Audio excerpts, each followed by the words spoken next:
Hey Dan, I just wanted to give you a little further education on the audio chain and the Browning transmitter. This is your audio chain. This is the microphone preamp, microphone amplifier. This is your modulator tube. You had an old 12 AU7 in that position. Anyways, I do have the Gold Lion. This is the best you can buy in current production. It is gold pin. It's a very precision tube. It is a long plate, meaning the structure inside is a little longer than your traditional 12AX7, yielding a little better sound for people. But here's something I think I mentioned, but maybe I failed to mention. These are plug and play tubes. You don't have to buy these from me right now. You can buy these off the internet. There's no alignment required. So you can plug these in as you can afford them. Or if you want to do it right now, I checked my inventory and I've got some great tubes. Here's the 12AU7, the mic amp that you had that was a little worn out.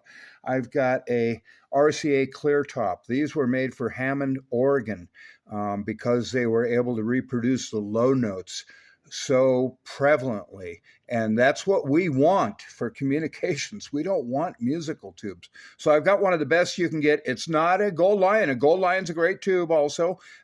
This is about a $40 tube. The Gold Lion is a $65 tube. But these are great tubes. I use them. You can't beat them. You can do a lot of reading on the RCA Clear-Tops that were made for Hammond, Oregon. Anyways, and then I've got a Russian modulator tube that also produces lower, warmer vocal tones than most of these tubes because they're made for guitar amplifiers and whatnot. And this is also cheaper than a Gold Lion. I forget what I paid for these. I can pull the invoice. They did come from Russia. But this is very highly rated audio tube as well.